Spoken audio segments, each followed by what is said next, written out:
out the back door, and then you win.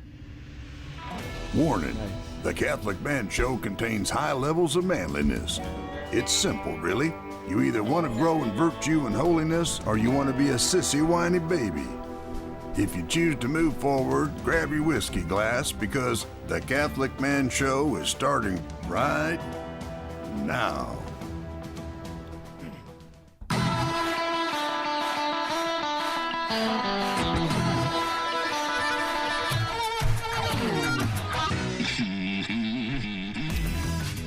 Welcome to the Catholic Man Show. We're on the Lord's team, the winning side. So raise your glass. Even if it's a coffee mug. No matter what it is, just raise your glass. Cheers to Jesus. I have some good news and bad news for all of the listeners today. We'll start with the bad news to end on a high note. Bad news is David Niles is not here with us. He's on his 3-month-long vacation that he takes in the summertime. So he's not here with us today. It's not really 3 months, but we always give him a hard time for how long he takes a vacation. Good news is we do have Juan Posada back in studio.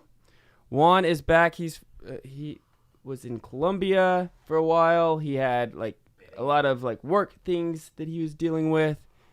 He is back. He looks great. All looks well. He's drinking some good coffee. It's good to have him back in studio. And then we also have a good friend of mine that we've talked about him a lot, and I've spoken about his name the wrong way for a good year now, a good solid year. But it's great to have you here, Dr. Kent Lasnoski. Lasnoski, very fast. That way, hopefully I say it right. Nailed it. You are the author of Vocations to Virtue, another book also that you just recently wrote with your wife on 30 married couples. 30 Days with the Married Saints. 30 Days with Married Saints. Also a professor at Wyoming Catholic College, a college that I am very interested in, even though that I'm not going to school, but I do have boys that will be going to school sometime in the future. Can you give us what is unique about Wyoming Catholic College? Sure. It's really the approach is to get the great books married with the great outdoors, right? It's an attempt to have students learn about the true, the good, and the beautiful, not from secondary sources, but from direct encounter, right? And that means meeting things face to face that are difficult, not only intellectually, but physically and spiritually. So, when the freshmen show up, they show up a month before school starts, and we chuck them out into the wilderness for a 21-day trip. Now, 21 days, you're going to discover some weakness. You're going to discover some challenge. You're going to have to work through some conflict. It's beautiful what happens for these freshmen. When they come back, they're just different people. So the leaders train them for 2 weeks in how to survive on their own, and then they leave the freshmen for a whole week, and they have different objectives they have to accomplish and places they have to get to for that final week of independent travel. So it's a really wonderful introduction. So they come back, and then they're ready to jump into the classroom, right? Start doing the philosophic mode of education. And we have a seminar style of reading the great books together. And after class, if they're sophomores, they go out and ride some horses as yet another one of their classes. And, they worship together and live together and hopefully become holy men and women together through it all. This sounds very much like a John Senior-esque style of learning. Yeah, very much. It's founded by some of John Senior's disciples, and it really is sort of the grandchild of John Senior and his IHP program. Yeah. We've talked about that, his books and just we've had his godson on our podcast several times. His negative project, I guess, is The Death of Christian Culture, and his positive project, even though if you read it, it doesn't necessarily resonate as a positive project, but Restoration of Christian Culture. Yeah. One of the books that I read, and I set it down, and I said, well, I have to change my life, which very few books do that, but I set it down and said, okay, I've got to change my life. I will let you guys figure out what that could possibly be by you reading it. But Restoration of Christian Culture by John Senior. One of my favorite quotes of his in that book is, what is Christian culture? It is essentially the Mass. the Mass and everything that goes around to make it possible. Right. In fact, that very reading is the first reading the freshmen do in theology class. Yeah. Really? Mm-hmm. Wow. I there's just so much that we could learn from John Sr. In today's world.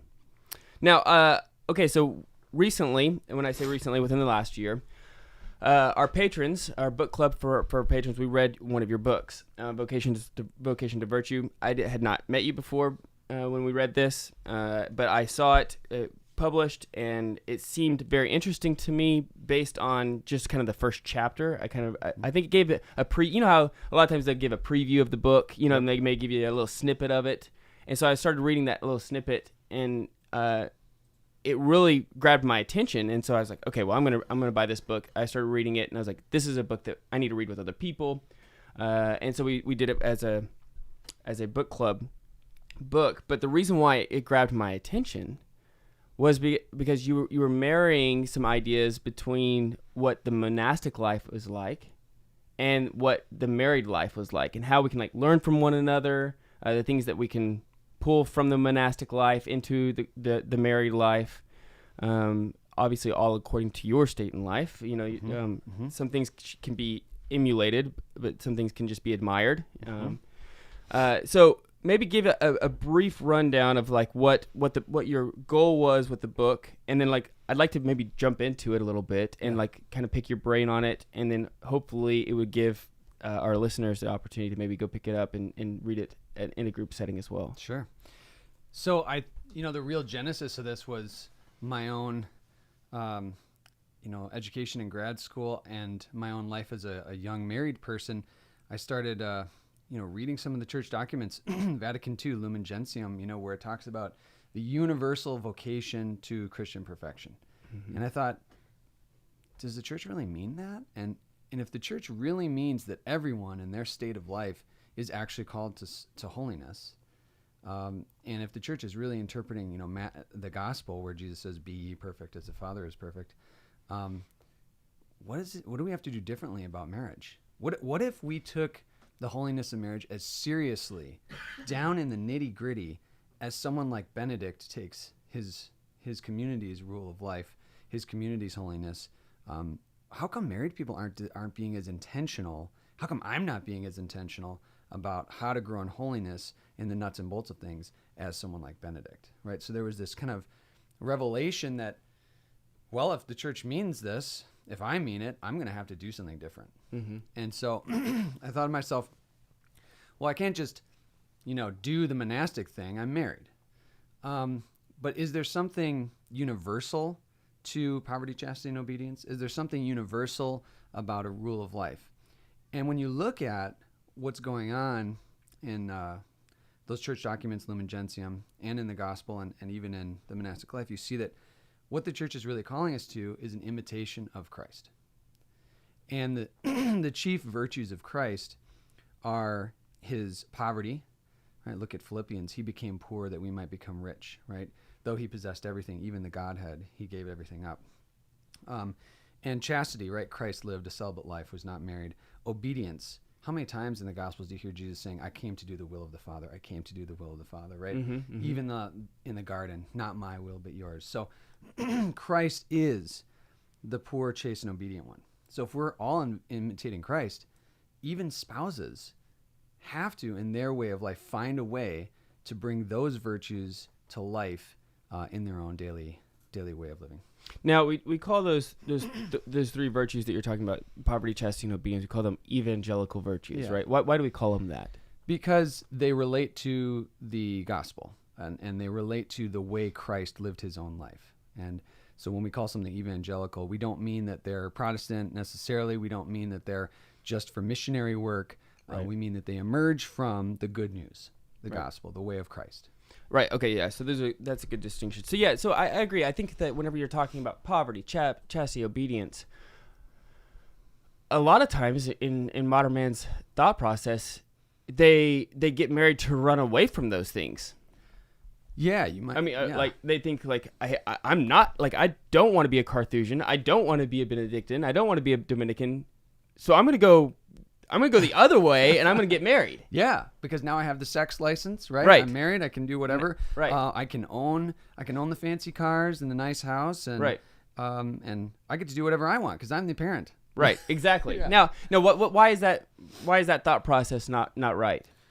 Well, it's wrongheaded because the Christian life simply is a life of detachment, and the Christian life is simply one of self-possession, so that I can. Well, let me say it this way: if marriage really is about giving myself to another person, how can I give what I don't have?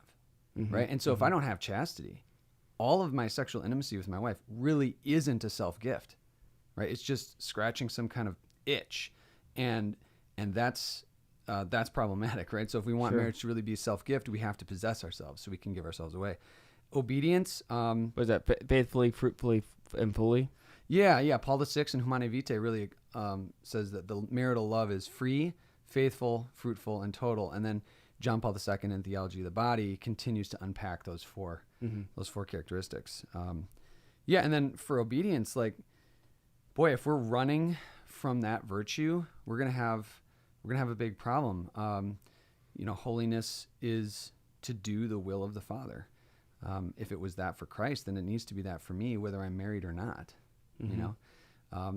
Just a little anecdote about that. My wife was asking one of our daughters what she thought God was calling her to be when she grew up. And she says, I think I want to be a mom. And she says, oh, why? Because then I can eat whatever I want. Yeah. Right. Yeah. As soon as I become an adult, Dad, I'm having as much candy as I want. Yep. Heard that many of times. One, it is great to have you back here on the Catholic Man Show. Go check us out, thecatholicmanshow.com. Camp out is coming up. We'll be right back.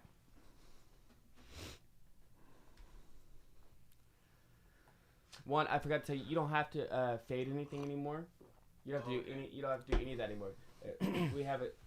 Our guy who exports everything for us now does it. Oh. So we don't even have to you don't even have to mess with it. So I was like, man, that came up loud at the beginning. What? Yeah. And usually it was in the same one. Right. Sweet. That's fun. Yeah. Let's keep rolling. Yeah.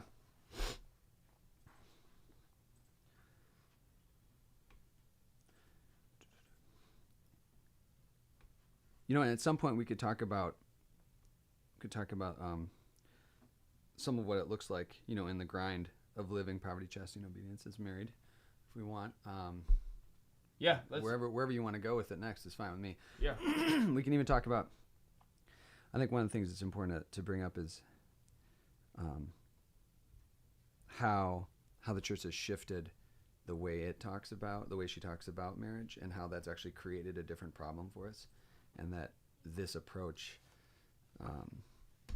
can actually help us with that problem. But Okay.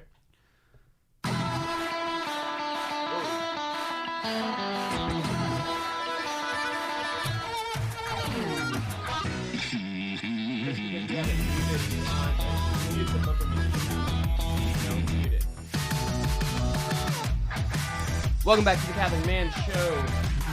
Adam Minahan here. Talking about vocation and virtue, talking about marriage, really. Talking about the monastic life as well, and the relationship, evangelical virtues, poverty, chastity, obedience.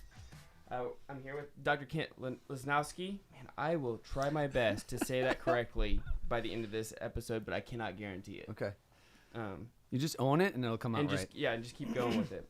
Yeah, so we were talking right before the break. We were talking about how poverty, chastity, obedience. Sometimes in the modern world, we think, we're running away from that, so to speak, we're getting married. We're not doing the monastic life, so we're going to get married. But you make a good point that actually, if you don't live a marriage that is full of these evangelical virtues, you're setting yourself up for failure. You're setting yourself up for a tough grind in a married life. Yeah, I mean, and if you go all the way back, the funny thing is none of this is new. So you go back all the way to like the fathers, St. John Chrysostom, for example, and his homilies on marriage. Highly recommend that. Solid reading for any man who wants to get fired up about, okay, this is what it means to be a Christian man in marriage. Go read some of those homilies and you'll get fired up. But what he says relative to poverty is that the word mine should be the first word banished from every marriage. Really interesting, right? So that that's, he's talking more than just, shared bank accounts and things like that. There's a sense in which the marriage itself is a common project, right? That both of us are engaged in, a common narrative, a common story that both of us are co-writing with God, as he leads us forward in his will, right? So the concept that I can reserve something of my life or something of this marriage over for me is something that St. John Chrysostom just says to married couples, look, you got to get rid of that if you really want to have happiness and really want to follow the Lord, for example. Yeah, because it's this interdependence that you're still desiring, almost very often times, even with God, right? We have God, heal me of all these things except for this one sin that Yes. I really, really want. This is Exactly. my sin. This is something that I really enjoy or take delight in. Very similar to the married life, right? Everything that I have is yours, honey, and everything you have is mine, except for this one thing Right. that I really, really want to do or really, really like. Yep. There's this one area in my life I'm going to seclude and not bring into the common project of growing in holiness. Right. Yeah. And a lot of times those things are actually sins that we hold, Unfortunately, yeah. Yeah. Okay, so that's interesting though, because poverty, we're not necessarily talking about poverty in a monetary sense. I think at the philosophical level, we start with that, but at the end of the day, if you don't go in the material, monetary sense, I think we're also missing something. So Okay. I challenge folks to, along with, again, the tradition of the church has always been to suggest people take up voluntary poverty in some way. Okay, now material poverty in a deep way is not good. Mm-hmm. But for those who have everything they need, to help with their sense of detachment, they should choose something to do without. Right? Choose something, find a way to put yourself in relationship of need with other people and find a way to help folks who are actually in need. So that takes a structural decision. Maybe it means you decide, you know what, I'm going to co-own a snowblower with my neighbor. Or in my case, the weirdest thing, I was talking to my friend and I said, hey, I'm thinking of buying a truck. Because, I just have I got to take stuff to the dump and I need to have a thing for construction work and whatever. And he says, why would you buy a truck? I have a truck. Just use mine. And I'm thinking, people say that, but do you really mean it? And in fact, Right. he does mean it. So I'll call him on a Saturday. Hey, can I use your truck today? He's like, sure, of course, man, whatever. And I just walk down the street, get his truck and use it. Now, I don't have a truck to pay him back with, but I pay him back in other ways, right? Asymmetrically. Watch his kids, help him with projects, whatever it is. So by choosing to not have a truck, I actually put myself in a position of dependence on someone else. Thus realizing that the truth of my being is that I am poor. I don't have everything I need. Everything is a gift. And if I don't make an intentional step to remind myself that everything is a gift, I'll probably start thinking I earned everything and I deserve everything. Yeah. Yeah. I mean, this is what draws you out of yourself, right? Yeah. The dependence of somebody else says okay, it's no longer independence. I don't have to rely on me, myself, and I, but I have to rely on other people and also God. Yeah. Another way you can see this is babysitting co-ops. Families can get together and watch each other's kids and put each other in these real relationships of dependence. Even living intergenerationally, right, with your in-laws or whatever, they're going to need you when they get older. And you can set up some of those relationships of mutual care earlier rather than later. Okay, so but then chastity, sometimes that... yeah. Let's go. I guess let's go through each one, Yeah. kind of dissect each one Sure. real quick, and then we'll talk about why this is different than what maybe the church has been saying in the past or recently. Yeah. This isn't the language in which the church has used. And then the end of your book, the last chapter of your book, you really talk about some really concrete, practical ways of how to live out the marriage life. So I want to make sure to get to that too. Sure. I'm saying all this to help you guys remind me because I'll go down rabbit holes and. So chastity is something that's interesting in the married life as well because we're all actually called to be chaste. Yeah. And so now that's the difference between chastity and celibacy. Exactly. Is different. Why don't we flesh that out? Sure. So Pun intended. love it. So chastity Thomas Aquinas is going to define this as the virtue of temperance when applied to the physical pleasures of sexual intimacy. The church, however, in the Catechism has come up with a broader definition of this. They've said it's sexual self-possession. Basically, it's the integration of your sexuality into the whole of your life. And that's a pretty good way of understanding what it is, that it takes it simply out of the concept of temperance alone and just makes it a more holistic definition. But so chastity, again, sexual self-possession, the proper integration of sexuality into one's whole life. For a vowed religious person, that's going to mean never being sexually available for any one person, because the whole of my life is available to the entire world. And so I can't make the exclusive intimate gift of my whole self, including my body in a sexual way, to one person, again, because I'm making myself radically available for the whole world. In marriage, the relationship is a radical availability for one person.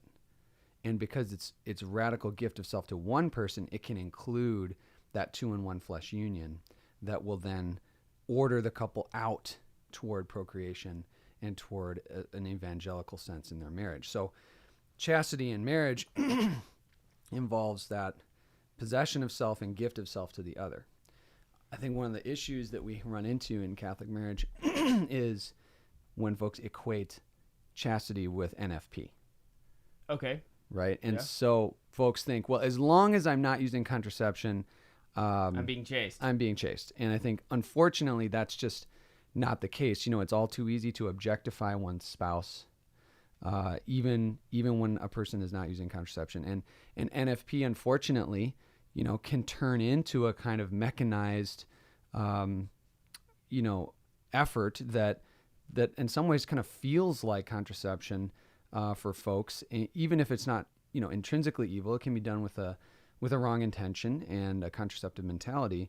And so it might not actually represent the chaste gift of self to another person, right?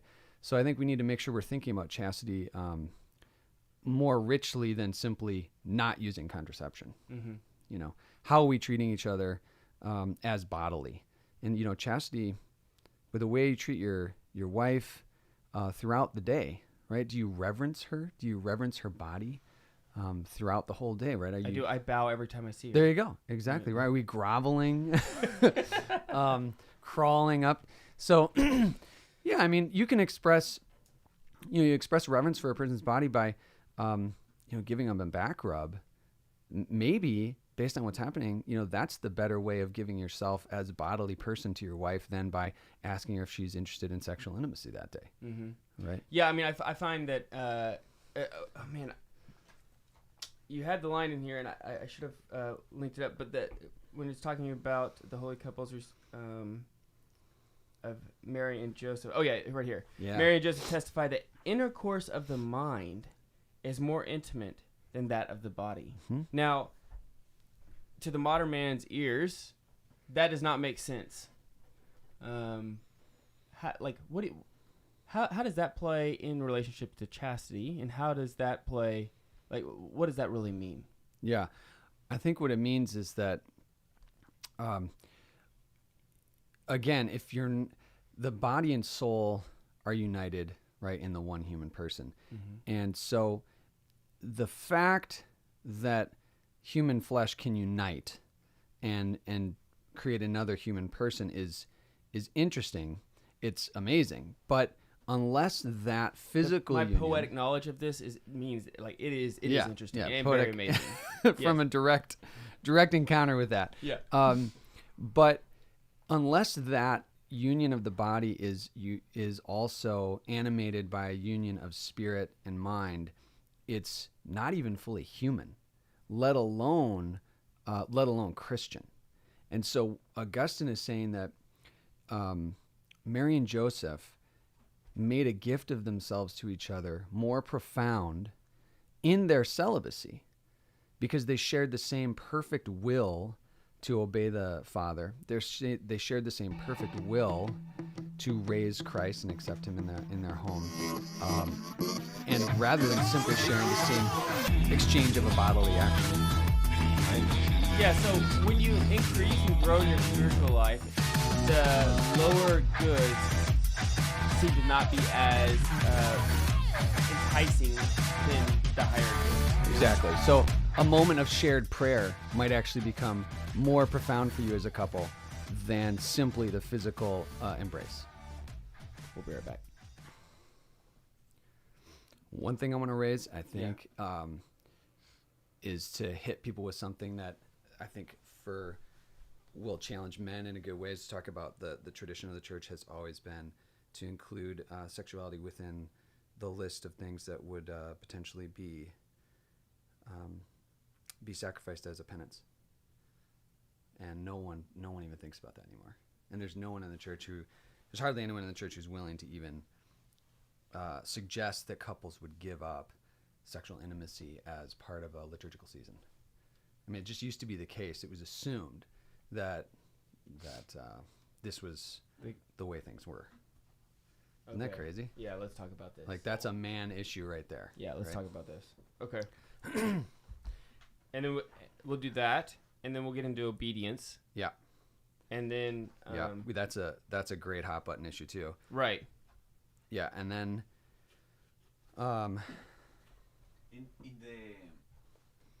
in the letters of St. John Chrysostom that you were mentioning, I remember reading through them, and he's talking about virginity. Yep. As a reflection of a virginity of the worries of the world, and a spiritual virginity, not so much like physical virginity. That's right, and he's saying everyone's called to that kind of virginity. Yeah. So it's like you're still called to protect your wife's virginity in marriage. Mm-hmm. Yeah, her purity of heart and mind. Yeah. So you guys have read through those? That's awesome. Yeah. Well, it's only because of Juan. He bought it for us well done. as a gift. As a Valentine's gift. Yeah, that is a perfect Valentine's Day gift. Yeah. And John Chrysostom says, men, never just call your wife by her name. Do you guys remember that one? He says, always add some kind of term of endearment onto it. That's really cool. On the show, we reference our wives as either Lady Pamela or Lady Haley. Do I have to call my wife Lady Haley? No. Okay. You do not. Okay. That would actually be a little weird. That would be weird. You have a Haley too? No. Oh, No. okay. I thought I didn't realize that your wife's name was Pamela. No. Dave's wife's name wife's Pamela. Okay. Yeah. His is Joan. His wife's name is Joan. Well, I usually call my wife Beloved Darling or Beloved Kate. So that's where I go with that. Yeah, that's really good too. Yeah. Okay, hold on. So the thought process, we're talking about. We hit obedience. Well, first we're gonna hit chastity as liturgically relevant. Yes. Okay. I've only ever heard one pastor talk about it in my whole life. Okay. And he happens to be the guy who translated that book you guys read. Okay. Father David Anderson. Wow. Yeah. All right. You have to hit the. You're a little rusty, Juan.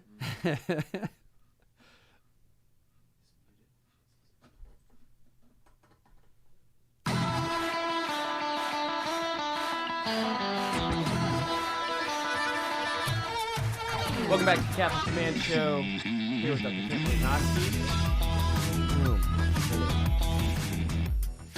Join us on Patreon.com. We're releasing a whole class for Patreon for our patrons with Carlo Broussard, Catholic anthropologist. He's going through what St. Thomas Aquinas has to say on the Eucharist, and he's reading. He's reading it as we've talked about on the show before. We like to read what Aquinas actually says first, so we don't get confused. That's right. And then we go back to okay, what's the objection, and then what's his reply? Objection, reply. And so that way it just orders itself, I think, in a way for me to understand it. So better. You start with the respondio. Yeah. Yeah. Okay. That way I understand, because I don't want to get I'm not a smart guy, so I don't want to get confused. I'll read the objection first and be like, yeah, that sounds like a great objection. Okay. I agree, and then you read his response, and you're like, oh wait, no. Yeah. I built this foundation on sand. Okay. So anyway, what he's going through is he's going through each one of those, and there's 10 questions, I believe, and then he's giving commentary on each one. So I think there's 14 classes. on this. So if you're looking to up your game during this Eucharistic revival and understanding the love, you can't love something that you do not know. So the more you know something, the more you can love something. So if you're looking to up your game in love of Christ, the Eucharistic Christ, this is an opportunity for you to do so. Patreon.com/The Catholic Man Show. Okay, but we're talking about marriage. We're talking about chastity, the evangelical virtues, poverty, chastity, obedience. We're on chastity right now. On the show, we talk a lot about living liturgically, right? And this is always fun, typically, because what we talk about is being able to celebrate your baptism days and your confirmation days, and being able to what's your saints' feast days. Let's bake cakes. Let's do procession. Juan does a great St. Michaelmas event every year, and we do all these. St. John's right after St. John's Day after Christmas. Where you're blessing the wine and like all these fun things. Typically, yeah. Now, ontologically, feasting is better than fasting. This is what we're going to be doing in heaven. Right? We're going to be feasting on the Lamb. Yep. But we're not in heaven yet. We are here on earth, and which requires us to fast as well. Now, normally when men talk about fasting, we talk about, let's have a bread and water fast for a day, or, let's give up a meal for a specific intention. All good things, all things that I think we should be doing. We should be having an ascetic lifestyle of denying ourselves. What are some other ways, maybe, in which we could live an ascetic lifestyle? Oh yeah, and here's kind of a more uncomfortable one to talk about, and one that the Church has shied away from after the Second Vatican Council, and it's really to start thinking in terms of our sexual intimacy when it comes to fasting. It really has been the tradition of the Church for the again until the mid 20th century, basically to assume.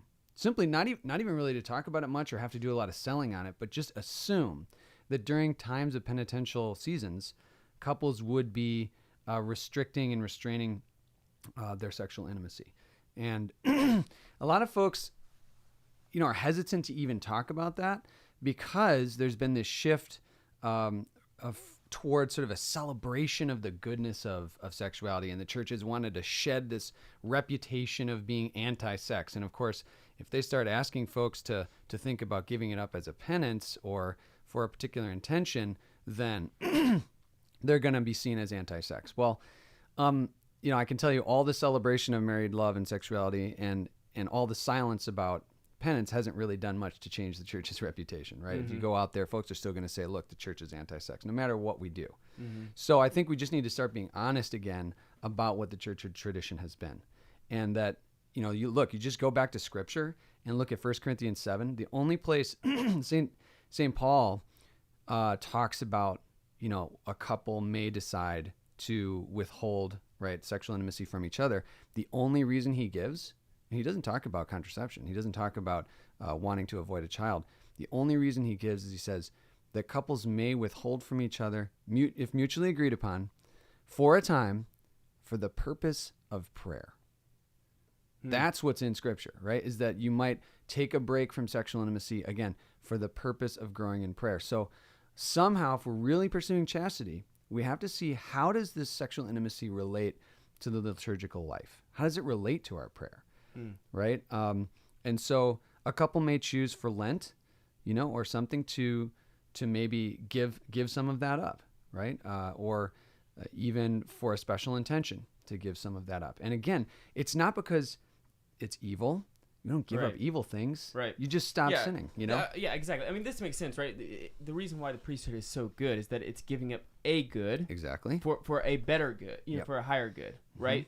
To be, like you mentioned earlier, like to be available wholly to everyone, right? And so marriage and the intimacy of marriage is a good. And so to give up a good for a time being. Now, I think that also would require a lot of communication on the marriage front, right? With this, and also some spiritual maturity. I think before you actually kind of just jump into things, right? So, like when I first started taking my faith seriously, I was not going to do I tried to I'm going to do maybe a bread and water fast all of Lent, and I was trying to like really just go gun ho about all this. Well, I'm setting myself up for failure there. Yep. Because I have not trained those muscles, so to speak. I have not developed that virtue yet. Right. And so there's a caution there. In fact, I think a lot of the church fathers actually talk about like the slow and steady pace of living the virtuous life, right? Of getting there. So I think there needs to be probably, like I said, communication within the husband and wife, but then also some spiritual maturity has to be there. I think. Would you agree with that, or yeah? disagree? And I think that a couple feel free to push back if you don't think that's true. I mean, I think a couple should pray about whether this is something they want to do, but that they should feel encouraged by the fact that the church has just always assumed this is something men and women would do, and say like, okay, why is that the case, and why am I hesitant about this? Is it because I actually haven't given my sexual self, I haven't given myself over to God? This is something I keep retaining as like, I can hermetically seal off my sexuality from my walk with Christ, right? Because as long as I'm not using contraception, I'm doing it right. Like, maybe that's not the case. Maybe I need to hand this over to God, right? And be willing to set it down, or at least partially, right? It's not even like you would go to total abstinence or something, right? Right. But you could step it back again for a time, and then maybe on that occasion where you would have been intimate, you could decide, okay, today we're going to do an extra devotion at that time together, and use this as a time for extra prayer, right? I would be willing to bet if you did this, the times in which you came together as husband and wife are even better. Yeah, that seems to be intuitively the obvious. case. Yeah. Yeah. I mean, because this is like the people who practice abstinence in some for NFP like have a better sex life. Yep, that's what they'll tell you, and that's just the sociological data, Right. So yeah, I mean that's very a counter thought process, I think, to a lot of modern, but it makes sense liturgically that there are days in which we're fasting. Yeah. And again, if as long as we're talking about manhood here, like the tradition of the church has also been, again, until the 60s, well, not really 60s, until earlier in the 20th century, the Eucharistic fast was really supposed to be from the evening before, right? Really a full 12 hours before you receive Eucharist, you're supposed to be fasting. And that would include things like sexual intimacy as well. And so that got changed when the introduction of vigil masses on Saturdays got introduced. Because how are you supposed to fast for 12 hours? Well, how can you expect canonically people to fast for 12 hours before a 5 p.m. mass, right? So that's where the church cut this back to just 1 hour, 3 hours, then 1 hour. And so the church has been walking back some of these regulations because they don't want to put too much weight on people. But what if as a man you said, you know what, I'm going to step that up. I am going to fast for a full 12 hours before I receive the Lord. I am going to consider what does it mean to involve my sexuality within that kind of a thing as well? Yeah, I mean that is a new thought process. Yeah, it's kind of challenging for sure. Yeah. But okay, so let's get into, wait, anything else on chastity you want to touch on? I think just as a final word to say that chastity really means that I have the power to say and live the truth that my body is at the service of the people around me, right? And that I have promised and vowed to make my body in its wholeness at the service of those around me. Yeah. Now, obedience, the last evangelical virtue that we're talking about, is one that also I think gets misconstrued or misplaced, even with Ephesians 5 and all this stuff. I don't think that the understanding of the weight of that one takes when there's obedience that's involved, right? So Ephesians 5, we don't understand, husbands love your wives as Christ loved the church. It's very easy to remember the first part until you look at the crucifix and realize how Christ loved the church. Yeah, and I think part of the issue is that, look, St. Paul says, men, love your wives as Christ loved the church. That's going to mean sacrificial. It's going to mean dying for your spouse. And the next part, of course, is, women be subject to your husbands. Neither of those things is intuitive. Neither of those things is comfortable. But yet the Lord is commanding us to do this. So men are being commanded to lead. Women are being commanded to receive that leadership. But it's not something we like. It's not something that's comfortable. It's not something that's popular. I think the reason that St. Paul is giving this advice is not because he's a misogynist stuck in an early early situation that just doesn't know better. It's because he's inspired by the Holy Spirit to help Christians walk back the fall. Like, let's look at what Adam did. His problem was he didn't lead Eve. Right. And when he had the chance to help her, he threw her under the bus. Right. He blamed God. And what did Eve Is do? the woman you put? Yeah, the woman you put here with me, Yeah. right? And then what did Eve do?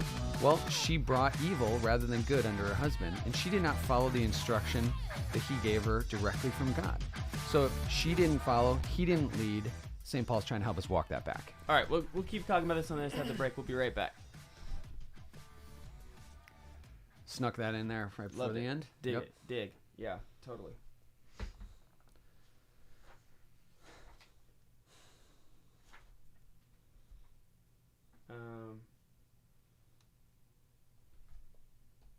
We can keep talking about obedience for a little bit. This is the last one.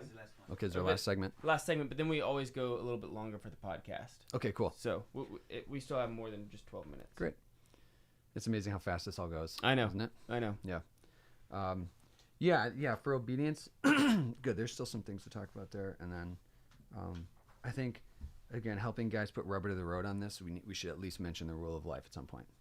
You know, Okay. we got to get to, like, okay, so what do I do about this? Right. You know, I sit down with my wife and say, honey, we need to start putting this together structurally. Okay.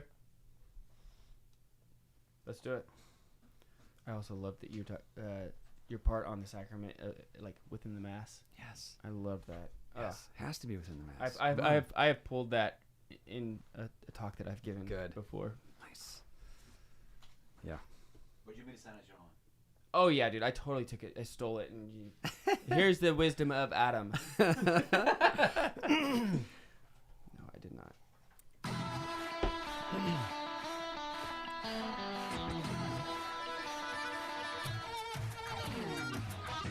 Welcome back to the Catholic Man Show. Talking about marriage, talking about evangelical virtues. If you're listening on the radio right now, go check us out at thecatholicmanshow.com. We have over 350 some odd episodes. A lot of different guests. We had Juan. Do you remember we had Mario Lopez on the show? I thought about that the other day. I was like, oh my gosh, I totally forgot we had that guy on the show. I saw him in a little clip there. Yeah, that's what I did too. I saw like he was promoting the faith online not too long ago. I was like, I forgot we even had him on the show. Wow. Anyway, a long time ago. So we're talking about obedience here in context of marriage. So recently, this is something new to our listeners, is that the Minahan kids we're no longer homeschooling a couple of them full time. I think as a parent, everybody homeschools. Mm-hmm. We're all homeschooling because the Catechism talks about that we're the primary educators of our children. Mm-hmm. However, some of that homeschooling involves taking your kids to a school. So we recently enrolled our kids into the classical school here in the Diocese of Tulsa. And one of the things that we're learning is that, you know, with school is new routines, new regiments of the day, including uniforms. Ah. Right? So uniforms is very interesting. However, there is, I bring all this up because now what happens is that the kids get up, they already know what they're wearing for the day. Yeah, simplifies it. Right? It simplifies it. And so there's this interesting aspect of them getting up immediately, putting on their clothes, and coming downstairs. Is almost like this freedom that they have. Mm-hmm. Right? Of now they don't have to think about it. Now, it used to be a pretty big deal for my daughter to like figure out what she was going to be wearing for the day, because you know, what skirt with what a shirt, and how many layers can I put on and still acceptable, you know, to go outside. Now though, there's no fight, there's no friction there. It is, they understand, boom, and they go down. That's great. Now it's interesting. I bring that up only because to say, like, there's this obedience that they have of now that they know what they're wearing, and now there's a freedom there as well. Yep. That they don't have to worry about like what it is, that they can now move along and do other things. Yeah. That's the beautiful paradox, I think, of obedience in the Christian understanding of what obedience is. It's not a demeaning. It's not a rub your nose in something, following blindly or anything like that. But it is a freedom that you have to think about, hopefully, higher goods. Yeah. Yeah. So obedience to a rule can be infantilizing if you have not intentionally subjected yourself to this thing. If it doesn't actually serve your good, but serves the good of the one who you're obeying only, right? And so that would be a kind of slavish obedience that is problematic. But a free obedience is a will you've submitted yourself to freely, and it really serves your good rather than simply the good of some master, right? Some extrinsic master. And so obedience allows you to consecrate every moment, right? You have the freedom of knowing I'm doing what I'm supposed to be doing. Therefore, I'm doing what I've said I'm going to do, and therefore it's a gift to God, right? It is bath night.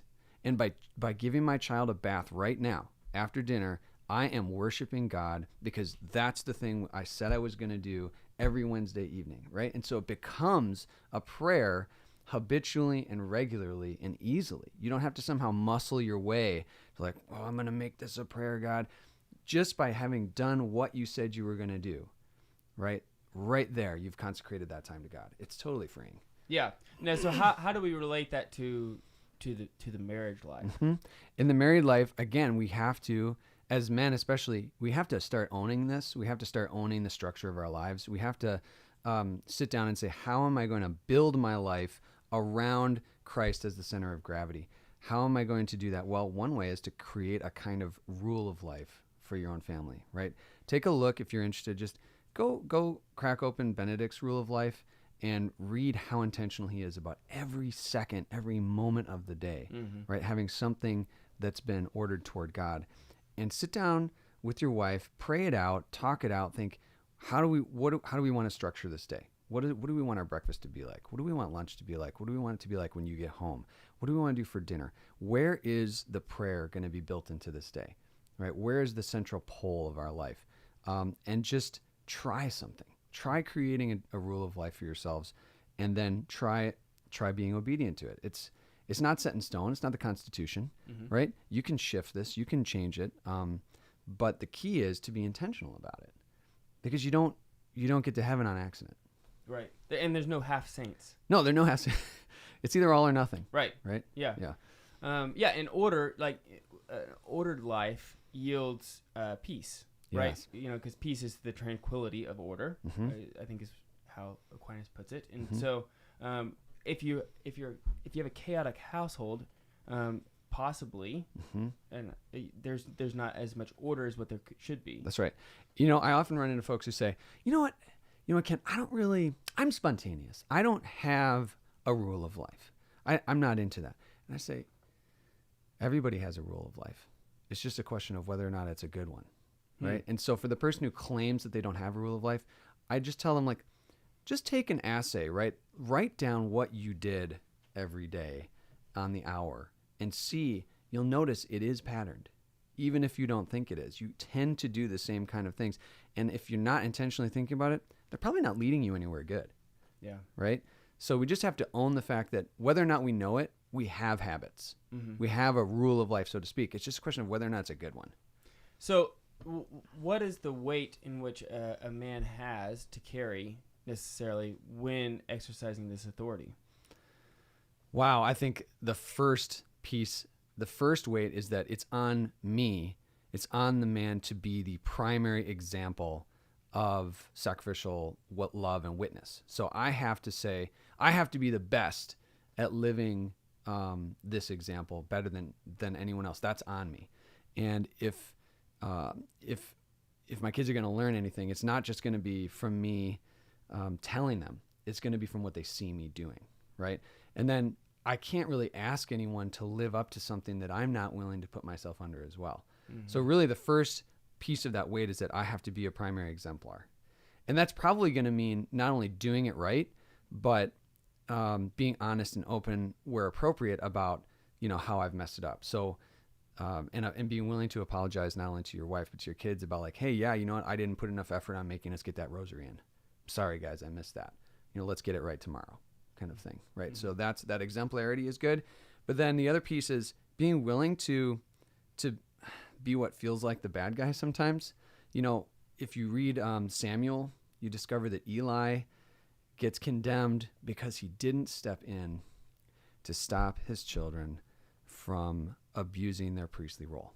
He didn't do anything about it, right? He saw that they were abusing their role. He saw that they were sinning, and he didn't stop it. And so men, it's not easy to be the bad guy, right? So to speak. It's not easy to step in and help your kids avoid evil, but we're going to be judged for whether or not we had the toughness to demand virtue not only of ourselves but of those we're responsible for. Yeah, and that's I think for me, just mentally, I think about that. My desire here is out of love. Absolutely, yeah. It's out of I want you to be a holy person, and in order for me to help you be a holy person, there has to be discipline involved. Yeah, and it's hard to do that in love, and to discipline from a place of peace is really the challenge for men, because the natural move is to go to anger, because anger is the natural response to injustice, right? But Saint Francis de Sales has said that he's never had a good response to dealing with a problem of discipline with anger versus dealing with it with peace. And I think that the way to do that really is separate is time. Is separation of the act in which we have to discipline versus the actual discipline that carries itself. Not necessarily for the kid as much as for me. Yeah. So that way I can go in there and articulate. Here's ask questions. Why are you in trouble? I want to make sure you understand why are you in trouble. What should you have done? Okay, now this is why you're going to be getting in trouble. Yeah, this is what has to happen now, and that's to help you move forward and actually do the right thing in the future. Right. Yeah. Okay, so we're talking. What else about obedience? Anything else you want to talk about obedience? Yeah, I think really, rather than just talking about women subjecting themselves and men leading, there's something really important about mutual obedience. And the mutual obedience of the couple as a 2-in-1 flesh union to the will of God. Right. So I think first and foremost, couples are called to prayerfully, prudentially discern with each other what God's will is for their marriage. And that's going to mean having conversations in prayer and reading and just silence before the Lord about what they feel like they're being called to do as a mission as a couple. Every married couple has a distinct kind of mission. And so folks need to talk about what they think that mission is, and maybe even do something as silly sounding as create a mission statement for your marriage, right? But that's going to be discerned as something you feel, okay, we're being obedient to the will of God in our marriage. This is where we see God pointing us as a couple, and how we submit to God's will for our life together. Yeah, I think that totally makes sense. I mean, this is why I think we encourage to have a family patron saint, so that it's one saint in which we're all praying together. Typically, patron saints, they're a patron of something for a reason. And so it's what's something that maybe our family struggles with, or something that, we want help in, if we're all praying to that saint for that virtue of some sort, it yields, an orientation to the good. Okay, so we're out of time on Catholic radio. Shout out to all the Catholic radio stations who been listening here on the Catholic Man Show. Go to thecatholicmanshow.com. We're going to continue this conversation because I want to talk just briefly about householding with God. Yeah. This is a term that I really thought was capturing. So, Kent, thanks so much for hanging out with us. My pleasure. We're on the Lord's team, the winning side, so raise your glass.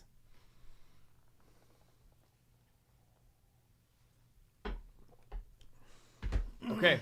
What's wrong, Juan? I've never heard that term, householding with God. Yeah, this is something that I wanted to talk about a little bit. So yeah. Maybe because we talk about the domestic church on the show at least all the time. We wrote a small book about it. No way. Yeah. Awesome.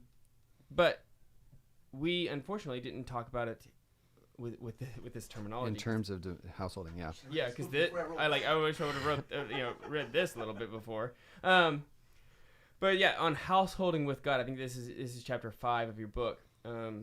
Everyone's doing it. Householding with God. Yeah. Maybe explain what you mean by that. Yeah, I think, what I'm after there is to say, what's another place of consonance between consecrated religious life and marriage? And one of the things that draws them both together is they're really sharing in the communal ecclesial project of being the household of God. And if you read John's gospel in particular, you really see that this is a paradigm that John wants to use for helping us understand what it means to follow Christ, is to actually live in the household of God, right? In my Father's house, there are many mansions, there are many rooms, right? Let us occupy them together. And he's preparing, I'm going away to prepare a room for you. You're born into the house of God by water and spirit, right? And so this idea of what it means to be a Christian is to share in the entire domestic project of being a son or daughter of God, right? And living in his household. And so that's something that draws the consecrated religious life together with marriage. Consecrated religious life use all this language of domesticity, all this language of householding to make sense of itself. Well, that's intuitively what married people are using that language already. And so it draws folks together into one larger project, right? And so that's going to involve a lot of different things. It's going to involve the principles of familiarity, right? But because familiarity can tend to breed contempt, complacency as well, you have to hit the opposite pole of formality, right? And so within the household, there's obviously going to be all of this deep familiarity and intimacy, but there need to be spaces of formality, liturgical things, right? Things that say, look, at this time, this is what you do. And it's not just ad hoc. It's just not just ad lib, right? There's a sense of formality and reverence to the thing, right? So one of the ways that you could build that in is, and I remember you mentioned this to me the other day, like when your dad came home, immediately he's going to his wife and giving her a kiss. That's a kind of liturgical formality, right, that he goes through that's formative for the house. It's not just a familiarity of like, hey, how's everybody doing, right? That's great too, but you need those things you're going to do just because they're structurally good and you want to live that out and be formed by that structure. You can build this into your prayer too. For example, like,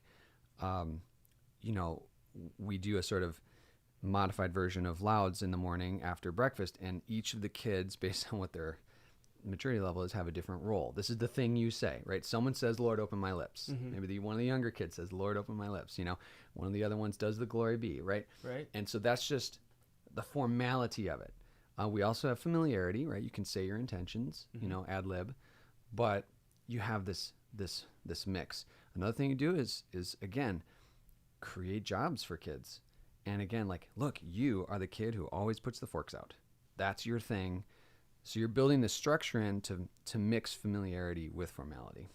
Yeah, I really like that. Now, okay, so if you're householding with God, and there should be some familiarity with what on Sundays, what they see on Sundays, with what they see in the home, right? They should reinforce each other in some way. That's right. Not necessarily like it would be awesome if at dinner time you're not like raising up your meal, so to speak. But there's has to be some familiarity there as well, right? Yeah. So what does that look like in the home, right? How much does it? I think you talk about the importance of eating at the table. Yes. What does that look like?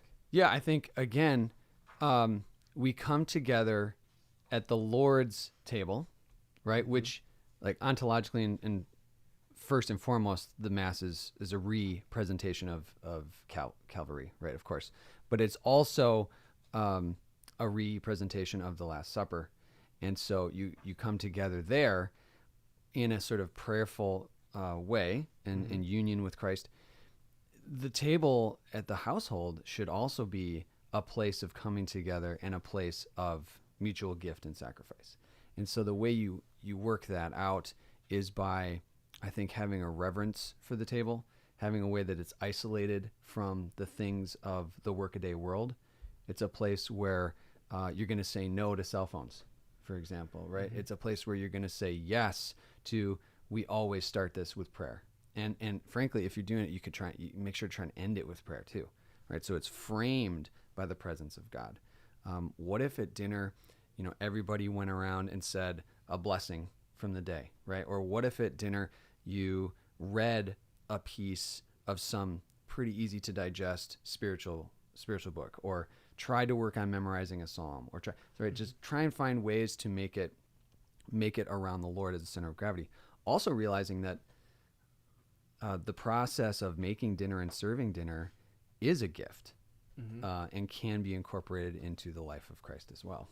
Now, is that just for the sake of the community, or just for the sake of the family, or is there an ulterior end? Well, so the growth and holiness of the people in the family is the internal good of that practice. But if it really is a Christian practice, it can't help but foster a kind of love that goes beyond itself. And so the family, from having this sacrosanct kind of approach to meal, a prayerful approach to meal, is going to naturally build a love that goes beyond itself and tries to, get hospitality toward the rest of the world. You're going to want to invite people into this. Right. I guess I asked that because I have fallen into the trap as a dad, right? So you're trying to teach all your kids all these different things, right? My kids can memorize. They have all the books of the Bible memorized in order, right? And some really cool things that you want to teach your kids, right? But it's not for the sake of just like teaching them, so that way you can bring people over and be like, "Okay, kids, go ahead, show off." Show them how good we're doing, right? You can use your kids like to kind of almost prop yourself up as that's as a big pride, temptation, right? Yeah. But I think so. What I'm thinking of is more like, one way you could see this is like, one thing I want to do is I want to offer the gift. So as a college professor, right, there's a lot of kids who, they're away from home. And so when you offer hospitality to college students, there's a way in which you're giving them another taste of family life that they might be missing, because they come from big Catholic families too. And so there's a way in which, for us, that's the extra version of like, let's have some college kids over and let's just give them a nice experience, a nice evening, right? Or maybe the way a family sees this is like, we want to share the love of our meal with folks, so let's go once a month to a soup kitchen together as a family and provide a meal for someone else. Or maybe you could say, what we're going to do? There's this family that just had a baby.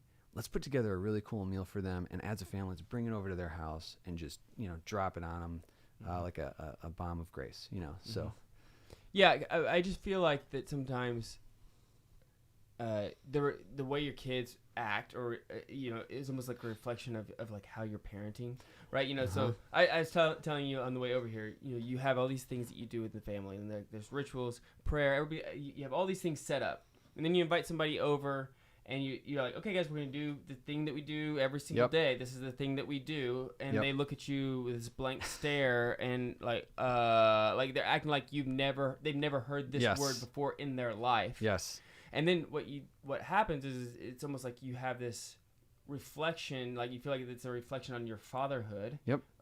And then I don't know. I think there's some unhealthy thing big time that can happen there. Yeah, I think what we need to remember is that the life of the married folks is one principally of mess and mistakes, and that the real rubber hits the ground with what am I gonna do when things don't go right?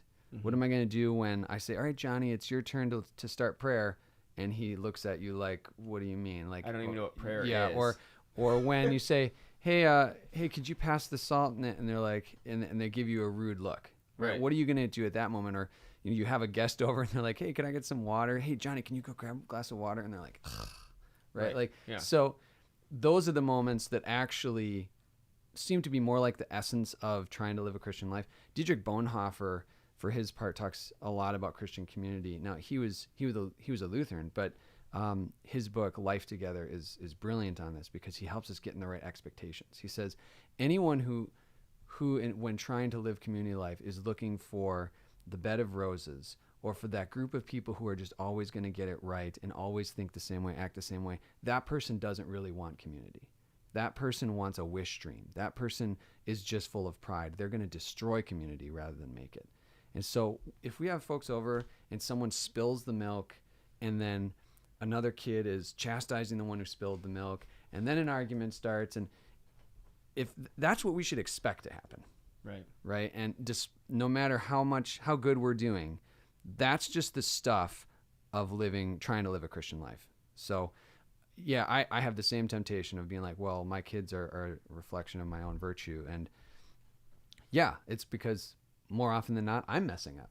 Right. And that's just honest. It's just true. Yeah.